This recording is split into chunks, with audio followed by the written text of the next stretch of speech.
নমস্কার, দেখছেন নিউজ 18 বাংলা। আমি রুমেলা রয়েছি আপনাদের সঙ্গে। জেলা থেকে সরাসরি শুরুতে যে খবরে নজর, দুর্যোগ কাটিয়ে অবতরণ করলো মমতা বন্দ্যোপাধ্যায়ের বিমান। আকাশে প্রায় 1.5 ঘন্টা চক্কর কাটে তার বিমান।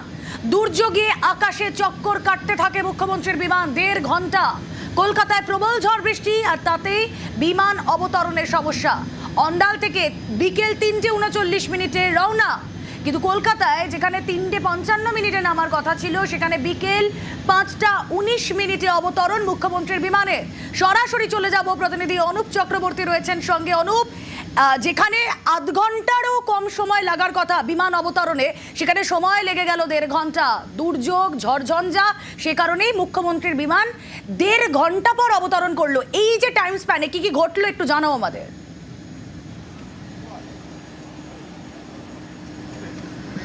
তো অবশ্যই দুর্যোগ ঝঞ্ঝা কাটিয়ে কিন্তু মুখ্যমন্ত্রী মমতা বন্দ্যোপাধ্যায় বিমান শেষমেশ অবতরণ করলো 1.5 ঘন্টা পরে কলকাতা বিমানবন্দরে। তার কারণ 3:39 নাগাদ কলকাতা এয়ারপোর্টের উদ্দেশ্যে রওনা ছিল অন্ডাল এয়ারপোর্ট থেকে মুখ্যমন্ত্রী মমতা বন্দ্যোপাধ্যায়ের এই যে জেট, প্রাইভেট জেট, এই বিমানটি যখন বিমান নামার আগের মুহূর্তে 3:55 যে বিমান নামার আগের মুহূর্তে কলকাতার আবহাওয়া কিন্তু ক্রমশ খারাপ হতে থাকে। প্রবল ঝড় বৃষ্টি থেকে শুরু করে অন্যদিকে শিলাবৃষ্টির পরিমাণ কিন্তু বাড়তে থাকে, যার ফলে কলকাতা বিমানবন্দরে অবতরণ করতে পারে না মুখ্যমন্ত্রী মমতা বন্দ্যোপাধ্যায়ের প্রাইভেট জেট বিমানটি। এবং তারপরেই দেখা যায় এই বিমানটি কিন্তু তৎক্ষণাৎ লক্ষ্য করা যায় মাঝ আকাশে কিন্তু বারবার পরপর চক্কর খেয়ে থাকে। কখনো হাওড়ার আন্দুল থেকে শুরু করে কখনো বা বজবজ, এই সমস্ত এলাকায় বারবার চক্কর খাওয়ার পরে শেষমেশ কিন্তু অবতরণ করে কলকাতা বিমানবন্দর। যখন ঘড়ির কাটায় 5:19 মুখ্যমন্ত্রী মমতা বন্দ্যোপাধ্যায় তিনি অবতরণ করতে পারে। প্রায় 1.5 ঘন্টা ধরে কিন্তু এই ঝঞ্ঝার কাটিয়ে মুখ্যমন্ত্রী মমতা বন্দ্যোপাধ্যায় তিনি অবতরণ করেন কলকাতা বিমানবন্দরে। বিমান যখন রওনা দেয় তার পরবর্তী ক্ষেত্রে লক্ষ্য করা যায় যে কলকাতায় নামার আগের মুহূর্তে আবহাওয়া ক্রমশ খারাপ হতে থাকে। এবং যেহেতু প্রাইভেট জেট বিমান, সেই কারণে বারবার কিন্তু পাইলটের পক্ষ থেকে এডিসির সঙ্গে যোগাযোগ করা হচ্ছিল।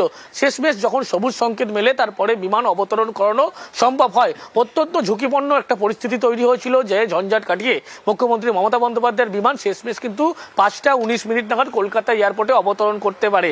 যে ভয়াবহ পরিস্থিতি হয়েছিল, বড় দুর্ঘটনা ঘটে যাওয়ার আশঙ্কাও ছিল, কিন্তু মনে করা হচ্ছিল বিমান যখন রওনা দেয়, সেক্ষেত্রে রওনা দেয় লক্ষ্য করা যায় বিমান কিন্তু মাঝ আকাশে যখন ছিল, এই খারাপ যে আবহাওয়ার পরিস্থিতি হয়েছিল, একদিকে দমকা ঝোড়ো হাওয়া বলছিল, অন্যদিকে শিলাবৃষ্টি, বজ্র বিদ্যুৎ সহ বৃষ্টি হচ্ছিল, যার ফলে কিন্তু বিমান কলকাতা অবতরণ করতে পারে না। শেষমেশ দেখা যায় বিমান কলকাতার আকাশে বারবারই চক্কর খেয়ে থাকে। এডিসির সঙ্গে পাইলট বারবার যোগাযোগ করা হচ্ছিল, সবুজ সংকেত মিলছিল না, কিন্তু শেষমেশ দেখা যায় এডিসির যখন সবুজ সংকেত মেলে পাইলটের সঙ্গে কথা বলার পরবর্তী ক্ষেত্রে বিমান অবতরণ করতে পারে। যেহেতু বিমান যখন মাঝ আকাশে থাকে সমস্তটাই কিন্তু কি বিমান নিয়ন্ত্রণ, কোন রুট ধরে বিমান যাবে, এই সমস্ত কিছু দায়িত্ব একেবারে এডিসির হাতেই সংকেত থাকে। এডিসির পক্ষ থেকে বারবার দেখা হচ্ছিল, কিন্তু কি সিদ্ধান্ত নেবেন এক্ষেত্রে এইগুলো কিন্তু নিয়ম অনুসারে থাকে, পাইলট সিদ্ধান্ত নিতে পারেন। পাইলট বারবার সেই অনুযায়ী এটিসির সঙ্গে যোগাযোগ করছিল। তারপরে বেশ কিছুক্ষণ দেখা যায় 1.5 ঘন্টা পরে সবুজ সংকেত মেলে।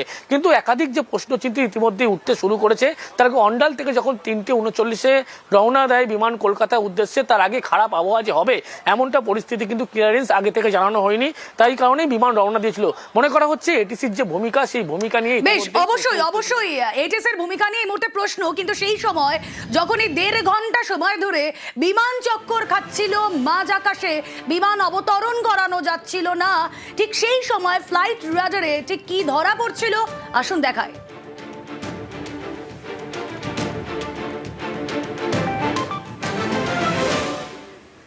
যে এই নিয়ে ফোর্থ টাইম কিন্তু এই একই জায়গায় ফ্যালকন 2000 এই মুখ্যমন্ত্রীর বিমান যা চক্কর কাটছে এভাবেই আকাশপথে।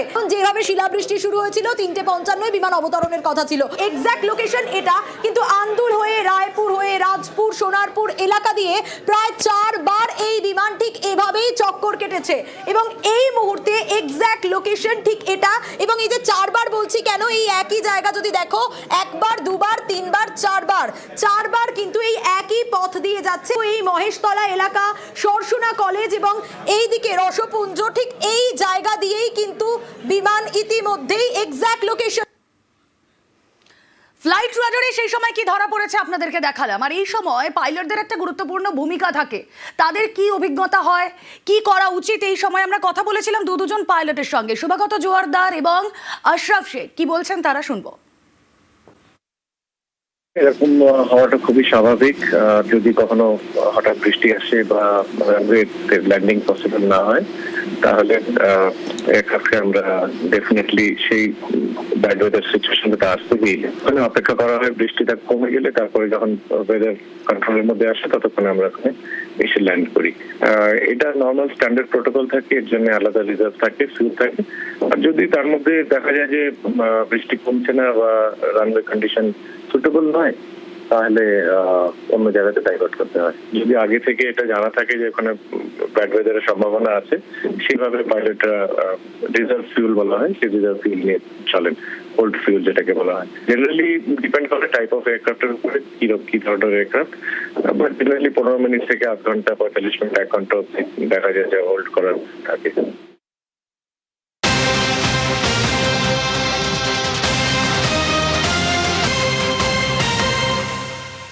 3:40 টেক অফ, 3:55 ল্যান্ড করার কথা, কিন্তু না, তা হলো না।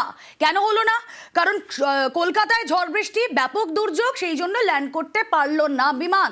1.5 ঘন্টা সময় আকাশেই চক্কর খেলো মুখ্যমন্ত্রী মমতা বন্দ্যোপাধ্যায়ের বিমান। এখানেই যে পাইলটের আমরা বক্তব্য শুনছিলাম, শুভাগত জোয়ারদার, তিনি বলছেন যে আগে থেকে ইনফর্ম করতে হয়, অ্যালার্ট করতে হয়, এরকম যদি ঝড় বৃষ্টি হয়, ঝড়ঝঞ্ঝার পূর্বাভাস থাকে, সেটা জানানো হয়। আর ঠিক এখানেই এটিসির ভূমিকায় প্রশ্ন।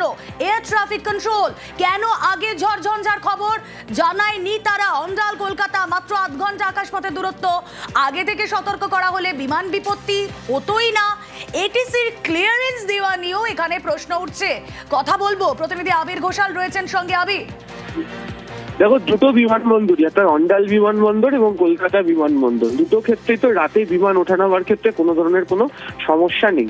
ফলে যে সময়ের কারণে মমতা বন্দ্যোপাধ্যায় বিমানকে আগে উঠে আসতে বলা হয়েছে বা অবতরণ করতে বলা হচ্ছে, এই ধরনের কোনো প্রশ্নই নেই।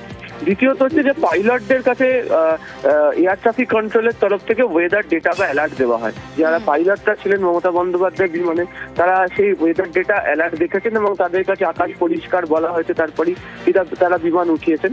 এবং এয়ার ট্রাফিক কন্ট্রোলের কাছে আগেভাগেই আবহাওয়া সংক্রান্ত তথ্য থাকে এবং কোন সময়, অর্থাৎ যে নির্দিষ্ট দূরত্বের মধ্যেই বিমানটি যাচ্ছে, সেখানে কোন সময়ের মধ্যে কি ধরনের আবহাওয়া পরিস্থিতি রয়েছে, সেটাও পুরোপুরিভাবে জানানো সম্ভব হয়ে থাকে। তাহলে এক্ষেত্রে দাঁড়িয়ে ওই জায়গাতে যে বিমানটি যখন যে কলকাতা পর্যন্ত আসবে, সেখানে আবহাওয়া যে খারাপ হতে পারে, তার জন্য যে পাইলটকে অ্যালার্ট করা বা সময় পিছিয়ে দেওয়া, এরকম কোনো কারণই এটিসি তরফ থেকে করে দেওয়া হয়নি। ফলে এটাই হচ্ছে প্রশ্নের মুখে তারা এই মুহূর্তে পড়েছেন যে আগেভাগে এয়ার ট্রাফিক কন্ট্রোল কেন ওয়েদার অ্যালার্ট পাইলটদেরকে দিতে পারলো না, যে কারণে মমতা বন্দ্যোপাধ্যায় এই প্রাইভেট জেটকে কলকাতার আকাশের কাছে প্রায় 3 বার চক্কর কাটতে হলো এবং তারপর তাকে অবতরণ করতে হলো। যদিও কলকাতার এয়ারপোর্টের তরফ থেকে বলা হচ্ছে যে মিনিট 20 জন্য বিমান পরিষেবা তারা বন্ধ রেখেছিল এবং হঠাৎ করে এই পরিস্থিতি তৈরি হয়। কিন্তু এয়ার ট্রাফিক কন্ট্রোলের কাছে যেভাবে তারা আবহাওয়া দপ্তরের সঙ্গে যোগাযোগ রাখে, প্রত্যেক দিনকার যে ধরনের আবহাওয়া সংক্রান্ত তথ্য তারা পান, তাদের আগেভাগেই তাদের এই তথ্যটা রাখা উচিত ছিল এবং সেই অনুযায়ী পাইলটকে অ্যালার্ট করা উচিত ছিল, যেটা এটিসির তরফ থেকে করা হয়নি, এমনটাই অভিযোগ উঠছে। একেবারে আবির, যেই প্রশ্নটা উঠছে এটিসির ভূমিকা নিয়ে, খুব স্বাভাবিকভাবেই যখন এই ধরনের সমস্যা হয়, ঝড়ঝঞ্ঝার পূর্বাভাস সেটা আগে থেকে জানানো হয়। আমাদের সঙ্গে এই মুহূর্তে আবহাওয়াবিদ রামকৃষ্ণ দত্ত রয়েছেন সঙ্গে, স্বাগত জানাবো রামকৃষ্ণ বাবু নিউজ 18 বাংলায়। আমি রুমেলা কথা বলছি আপনার সঙ্গে। একটা স্পেসিফিক প্রশ্ন, যে কতক্ষণ আগে এই ধরনের ঝড়ঝঞ্ঝার পূর্বাভাস এয়ারপোর্ট অথরিটিকে জানানো হয়? অন্তত 1 ঘন্টা আগে জানানো হয়। তবে অনেক সময়তে, হ্যালো শুনতে পাচ্ছেন? হ্যাঁ, ক্লিয়ার, বলুন। হ্যাঁ, তো 1 ঘন্টা আগে জানানো তো হবেই। এছাড়া যেটা থান্ডারস্টর্মের জন্য প্রবলেম হয়ে দাঁড়ায়, ক্রস উইন্ড আর গাস্টিনেস, এই দুটো কিন্তু ইনস্ট্যান্ট চেঞ্জ হয়ে যায়। 1 ঘন্টা আগে ফোরকাস্ট থাকলেও অনেক সময় ধরে নেওয়া হয় যে রানওয়ের ফেভারেই থাকবে উইন্ড, কিন্তু দেখা যায় যে সেটা থাকে না, ইনস্ট্যান্টলি চেঞ্জ হয়। তো গাস্টিনেস আর ক্রস উইন্ড, এই দুটো থান্ডারস্টর্মের মারাত্মক জিনিস। সেই দুটো যদি চেঞ্জ হয়ে যায়, তখন কোনো পাইলট নামবার চেষ্টা করে না, বিশেষ করে ভিআইপি থাকলে তো আরো বেশি অ্যালার্ট হয়ে যায়। তার মানে আপনি বলছেন 1 ঘন্টা আগে, মানে আধ ঘন্টা 40 মিনিট না, একেবারে 1 ঘন্টা আগে এরকম ঝড়ঝঞ্ঝার পূর্বাভাস থাকলে তা জানিয়ে দেওয়া হয়, যাতে কোনো বিপত্তি না ঘটে, তাই তো? হ্যাঁ হ্যাঁ হ্যাঁ, একদম। বেশ, অনেক ধন্যবাদ আপনাকে। রামকৃষ্ণ দত্ত আবহাওয়াবিদ ছিলেন, সুতরাং এক্ষেত্রে স্পষ্ট হয়ে গেল যেখানে 1 ঘন্টা আগে অ্যালার্ট দেওয়ার কথা, 1 ঘন্টা আগে জানিয়ে দেওয়ার কথা, সেখানে 3:39 যখন বিমান টেক অফ করলো, তাহলে কেন তারপরে এই ধরনের বিপত্তির মধ্যে পড়তে হচ্ছে? যদি সেটা আগেভাগে ইনফর্ম করা থাকতো তাহলে হয় অন্য কোনো এয়ারপোর্টে সেখানে ল্যান্ডিং এর ব্যবস্থা করা হতো, আবার হয়তো এই টাইমটা পিছিয়ে দেওয়া হতো, ডিলে করা হতো, যেটা বিভিন্ন ক্ষেত্রে হয়ে থাকে। এর আগেও একাধিকবার মমতা বন্দ্যোপাধ্যায়ের বিমানে এই ধরনের বিভ্রাটের ঘটনা ঘটেছে। আসুন রিকল করি।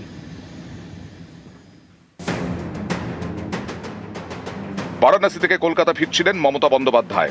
মাঝ আকাশে হঠাৎই এক ধাক্কায় 5000 মিটার নিচে নেমে যায় তার বিমান। মুখ্যমন্ত্রী দাবি করেন তার বিমানের সামনে অন্য একটি বিমান চলে এসেছিল, আর 10 সেকেন্ড দেরি হলেই দুর্ঘটনা ঘটে যেত। এই নিয়ে রিপোর্ট তলব করে ডিজিসিএ। কেন্দ্রের কাছে রিপোর্ট চায় কলকাতা হাইকোর্ট।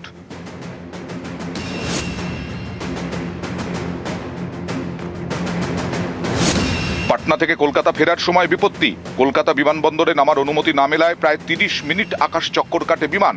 বিমানে তখন জ্বালানি কম। এই ঘটনায় কয়েকজনকে সাসপেন্ডও করা হয়েছিল।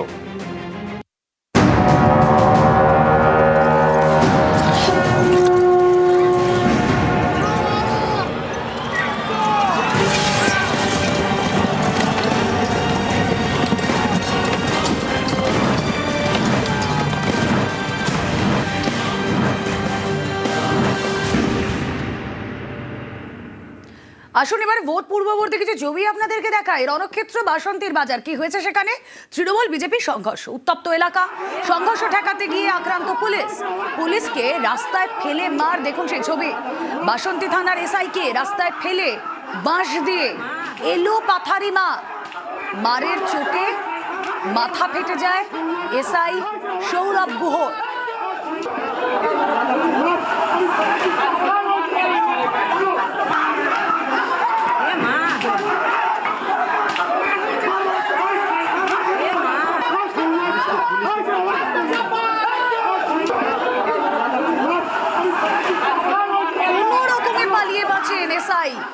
বাঁশের আঘাতে তার মাথা ফেটে যায়, মাথা ফাটে একাধিক পুলিশ কর্মী।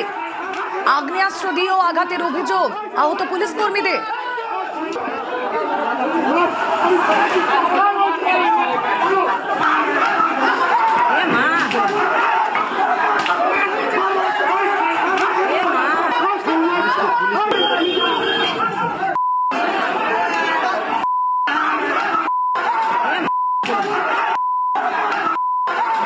দেখাচ্ছি আপনাদের কিভাবে রাস্তায় ফেলে পুলিশকে মার। আর দেখুন, প্রাণপণে পালিয়ে বাঁচলেন সৌরভ গুহ। শুধুমাত্র তাকে নয়, আরো অনেক পুলিশ কর্মী তারাও আহত হয়েছে, তাদের মাথা ফেটে গিয়েছে। পুলিশকে মারধরের এই ঘটনায় 8 জনকে গ্রেফতার করা হয়েছে ইতিমধ্যে।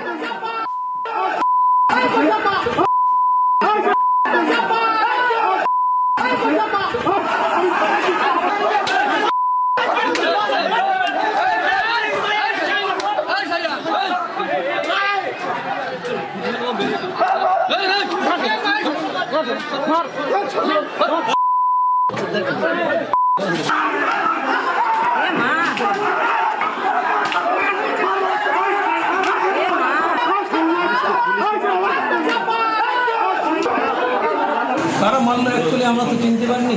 বড়বাবু ফোন করলেন, ওখানে ঝামেলা হচ্ছে, পিসি বাড়ির থেকে ফোন করলেন, পিসি হল্লাহল্লি হচ্ছিল বাসন্তী বাজারে, সব দিকের মধ্যে ঝামেলা হচ্ছে। আমরা দেখানো হচ্ছে, তখন উল্টে পিছন দিক থেকে আমাদের বাস দিয়ে বাড়ি মারলো। তারপরে থেকে মনে সম্ভবত একটা আর্মস দেখলাম, সম্ভবত আর্মস দিয়ে খাওয়া হলো।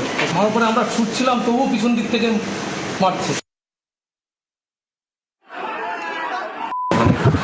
ব্যাটের সঙ্গে ছিলাম, তখন আমাদের অফিসে ছিল, দেখলাম বাইক ভাঙচুর করছে, ঠেকাতে গেলাম, হঠাৎ দেখি পেছন দিক থেকে বাসের বাড়ি মারল। পরে গেলাম, উঠতে পারিনি, ইট দিয়ে ছুঁড়ে মারলো। তারপর লোহার মতো কিছু একটা মনে হলো, কি দিয়ে মারলো বুঝতে পারলাম না, কিন্তু ওদের কাছে আর্মস ছিল। বিজেপি প্রার্থীর প্রচারে হামলার অভিযোগ। তৃণমূলের বিরুদ্ধে বাসন্তী বাজারে প্রচার করার সময় বাধার অভিযোগ। তৃণমূলের বিরুদ্ধে হামলার অভিযোগ। বিজেপির অভিযোগ অস্বীকার তৃণমূলে।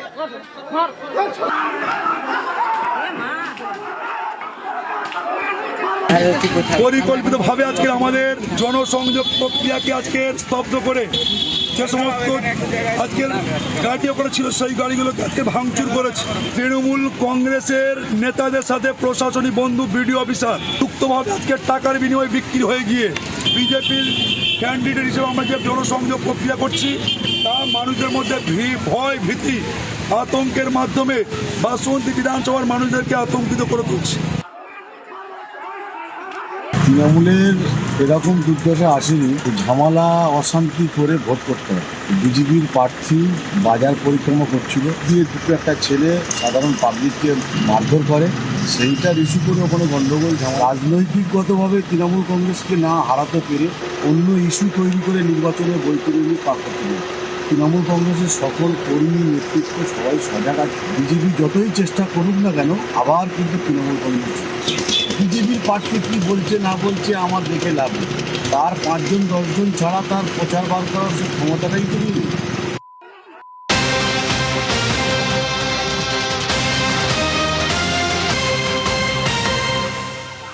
বাসন্তীর ঘটনায় গ্রেফতার আজ কড়া পদক্ষেপের নির্দেশ সিইও।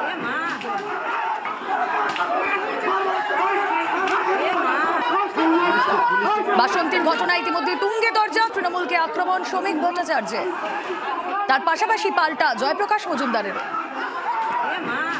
বিজেপি যদি যেখানে শক্তিশালী পাল্টা বাইক ভেঙে দেবে, এটা তো খুব একটা কাজের কথা নয়। আমরা এই রাজনীতি বিশ্বাস করি না।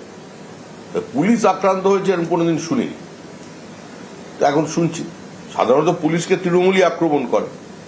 আগে চোর ডাকাত পুলিশকে দেখলে পালিয়ে যেত, এখন পুলিশ চোর ডাকাতদের দেখলে টেবিলের তলায় ঢুকে পড়ছে। শ্রমিকবাবু কি বললেন সেটা ধর্তব্যের মধ্যে নয়, কারণ ওনারা এখন বুঝতেই পারেননি যে সারা বাংলা জুড়ে বিজেপির প্রতি কি জনরোষ তৈরি হয়েছে। এসআই কে মারলো সেটাও দেখতে হবে, বিজেপির লোক না এমনি সাধারণ মানুষ। তিনি যদি ইউনিফর্মে থাকতেন তাহলে একটা জিনিস, হলুদ গেঞ্জি পরেছিলেন, মানুষ বুঝতে পারেনি মানুষের জনরোষ হয়েছে বিজেপির প্রতি। ভোট প্রচারে দিলীপের এনকাউন্টার হুঁশিয়ারি, উত্তরপ্রদেশের স্টাইলে বাংলা এনকাউন্টার। বিজেপি ক্ষমতায় এলেই পুলিশের ভোল বদলের দাবি দিলীপের, হুঁশিয়ারি খড়গপুর সদরের বিজেপি প্রার্থী।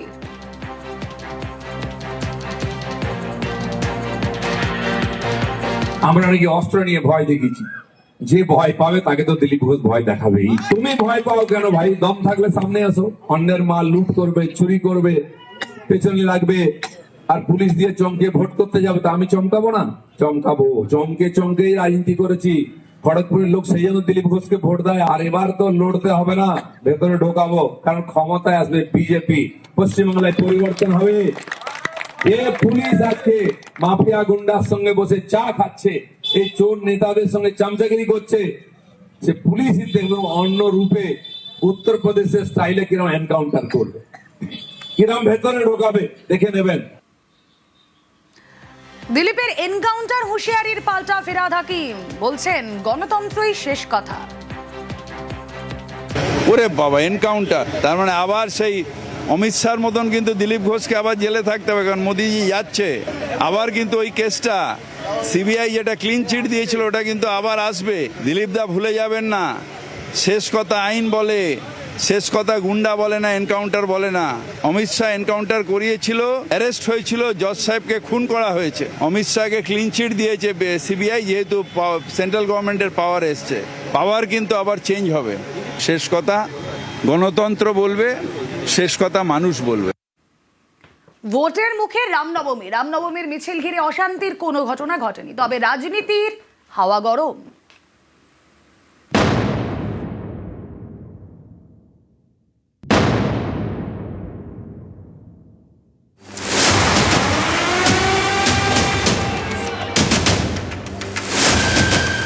ভোটের বাংলায় হেভিওয়েট কেন্দ্র ভবানীপুর, মুখ্যমন্ত্রীর আসন।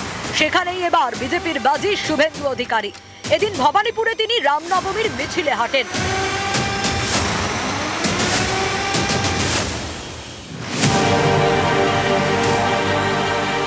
মিছিল থেকেই শুভেন্দুর চড়া সুর।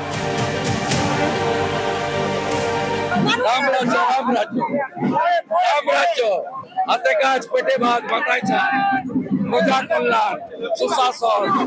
আজকে কি প্রার্থনা করলেন দাদা? ভগবান রামচন্দ্র যেভাবে রাজ্য চালিয়েছেন, মানুষ সেইভাবে পশ্চিমবঙ্গ চাইছেন। বিরোধী যারা, তারা এবছর বিনাশ হবে। বেলেঘাটার তৃণমূল প্রার্থী কুণাল ঘোষ, এদিন তিনি রামনবমীর মিছিলে হাঁটেন।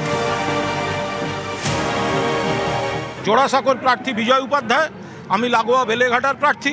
ফলে আমরা সবাই মিলে, সঞ্জয় দা সিনিয়র লোক আছেন, কিন্তু মজিদরা এই সুন্দরভাবে এইটা যে ঈদের দিন আমরা গেছি, রামনবমীতে ওরা শোভাযাত্রা অর্গানাইজ করে দিয়েছে। জয় বাংলা। আসানসোল দক্ষিণের বিজেপি প্রার্থী অগ্নিমিত্রা পল, তিনিও রামনবমীর মিছিলে, মিছিল থেকেই জনসংযোগ।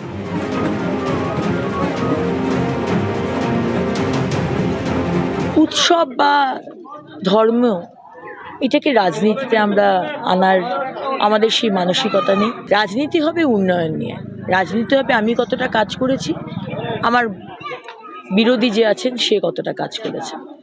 ধর্ম নিয়ে রাজনীতি হবে না।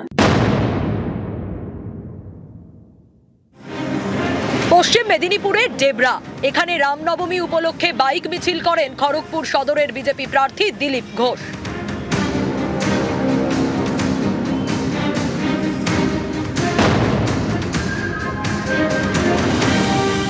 কামারহাটির তৃণমূল প্রার্থী মদন মিত্র, এদিন তিনি ঐশ্বরীপুর মন্দিরে পুজো দেন।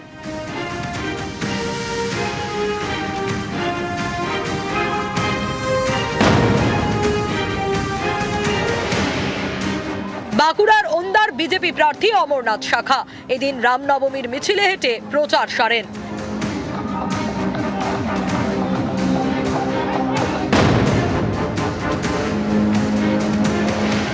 ইসলামপুরের তৃণমূল প্রার্থী কানাইয়ালাল আগারওয়াল, এদিন রামনবমীর মিছিলে যোগ দেন।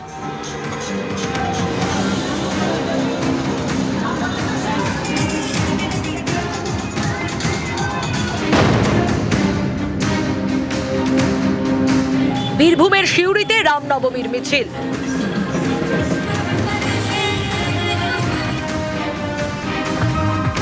এই মিছিলে ছিলেন সিউড়ির বিজেপি প্রার্থী জগন্নাথ চট্টোপাধ্যায়।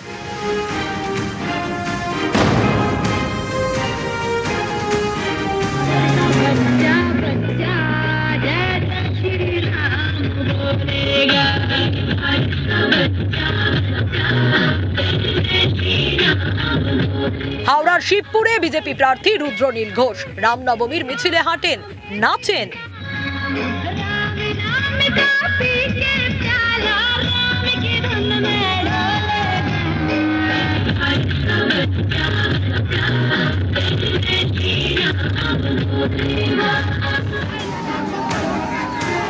এদিন নিউ টাউনে রামনবমীর মিছিলে উত্তেজনা ছড়ায়। অভিযোগ, অস্ত্র হাতে মিছিল করেন বিজেপি কর্মী সমর্থকরা, বাধা দেয় পুলিশ, শুরু হয়ে যায় তর্কাতর্কি। নিউজ 18 বাংলা। কেউ দুর্নীতিতে অভিযুক্ত, কেউ অভিযুক্ত পণের দাবিতে হেনস্থায়, কেউ বিজেপি ঘনিষ্ঠ বলে দাবি। ভোটার বঙ্গে কমিশনের নিয়োগ করা 4 জেনারেল অবজারভারকে নিয়ে বিস্ফোরক অভিযোগ তৃণমূলের। পশ্চিমবঙ্গে নির্বাচন ঘোষণা হয়ে গিয়েছে। 23 ও 29 এপ্রিল ভোট। রাজ্যে জেনারেল অবজারভার নিয়োগ করেছে নির্বাচন কমিশন। 294 বিধানসভা আসনের জন্য 294 জন জেনারেল অবজারভার। প্রত্যেক জেনারেল অবজারভার বিধানসভা ভিত্তিক রিপোর্ট দিচ্ছেন কমিশনকে। নির্বাচন কমিশন রিপোর্ট দেখে নির্দেশ দিচ্ছে, সেই মতো পদক্ষেপ করছেন জেনারেল অবজারভাররা। এই জেনারেল অবজারভারদের নিয়েই বৃহস্পতিবার একের পর এক বিস্ফোরক অভিযোগ করে তৃণমূল।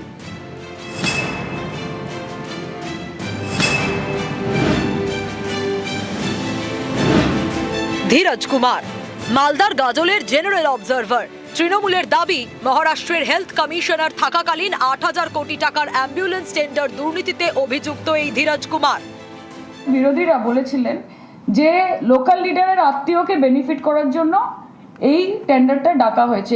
আমরা একটা জিনিস বুঝতে পারছি যে কাদেরকে বেছে বেছে আনা হচ্ছে, তাদেরকে বেছে বেছে আনা হচ্ছে যাদের বিজেপির প্রতি কোনো না কোনো রকমের দায়বদ্ধতা রয়েছে, তাদেরকে এখানে ডিপ্লয় করা হয়েছে যাতে তারা বিজেপির অঙ্গুলি হেলনে এখানে কাজ করে।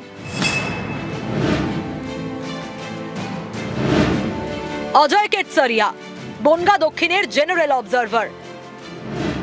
তৃণমূলের দাবি, মধ্যপ্রদেশের সাতনার কালেক্টর থাকাকালীন প্রায় 40 একর সরকারি জমিকে ব্যক্তিগত জমিতে পরিবর্তন করানোর অভিযোগ ওঠে তাঁর বিরুদ্ধে।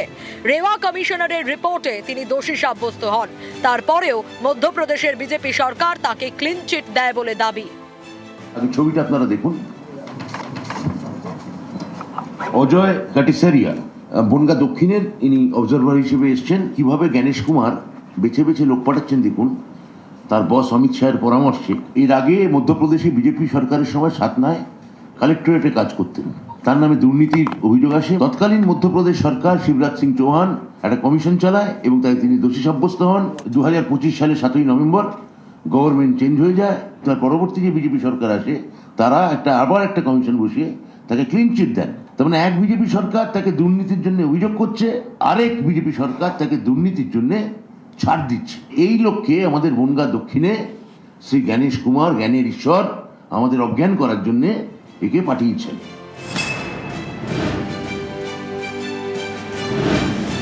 গন্ধম চন্দ্রডু বালিগঞ্জের জেনারেল অবজারভার। তৃণমূলের অভিযোগ, 2018 সালে গন্ধম চন্দ্রডুর বিরুদ্ধে পণের দাবিতে হেনস্থা করার অভিযোগে মামলা দায়ের হয়। তখন তিনি অন্ধ্রপ্রদেশের আদিবাসী কল্যাণ বিভাগের ডিরেক্টর। বালিগঞ্জে যে ভদ্রলোককে নিয়োগ করা হয়েছে সেটা একটা সাংঘাতিক ব্যাপার। গন্ধম চন্দ্রডু ফৌজদারি মামলা, পণ লেনদেন, ডাউরি, হ্যারাসমেন্ট অন্ধ্রপ্রদেশে করেছেন। আদিবাসী সম্প্রদায়ের সঙ্গে বিশ্বাসঘাতকতা করেছেন। আদিবাসীদের সঙ্গে সত্যি বিজেপি কি চোখে দেখে এই গন্ধম চন্দ্রডু সেটা দেখিয়ে দিয়েছিলেন অন্ধ্রপ্রদেশে। সরাসরি বিজেপির আস্থাভাজন এবং বিজেপির যাকে বলে ঘনিষ্ঠ আমলা, এই রকম লোককে আমাদের বালিগঞ্জে পাঠানো হয়েছে। এই প্রত্যেকটা ঘটনা প্রমাণ করে শ্রী জ্ঞানেশ কুমার তিনি এই 294টা কেন্দ্রে একদম যাকে বলে টোটাল স্ক্যাম করছেন। অরিন্দম ডাকুয়া উত্তর 24 পরগনার মধ্যম গ্রামের জেনারেল অবজারভারের দায়িত্বে। তৃণমূলের দাবি, তিনি ওড়িশার মুখ্যমন্ত্রীর ব্যক্তিগত সচিব ছিলেন। ওড়িশার বিজেপি সরকারের মুখ্যমন্ত্রীর অফিসের গুরুত্বপূর্ণ পদেও ছিলেন। মধ্যমগ্রামের অবজারভার অরিন্দম ডাকুয়া, ওড়িশা যে বিজেপি সরকার স্থাপিত হলো, মুখ্যমন্ত্রীর নাম হচ্ছেন মাননীয় শ্রী মোহন চরণ মাঝি, তার অফিসে সিএমওতে সচিব হিসেবে কাজ করতেন। এটা মানে বোঝা যায় যে কেমন লোককে পাঠানো হচ্ছে, যে এটা কোনো যে এটা টেকনিক্যাল পোস্টিং নয়। রাজনৈতিক অফিসের সঙ্গে মন্ত্রীর অফিসের সিএমওর সরাসরি লিয়াজও করতেন। তো এই সব লোকজন আমাদের এখানে আসছে। দুর্নীতির বিরুদ্ধে কথা বলছে তৃণমূল, এটাই তো জোক অফ দ্য ইয়ার। দুর্নীতি আর তৃণমূল তো সমার্থক শব্দ, দুজন থেকে আলাদা করা যায় না। নিউজ 18 বাংলা।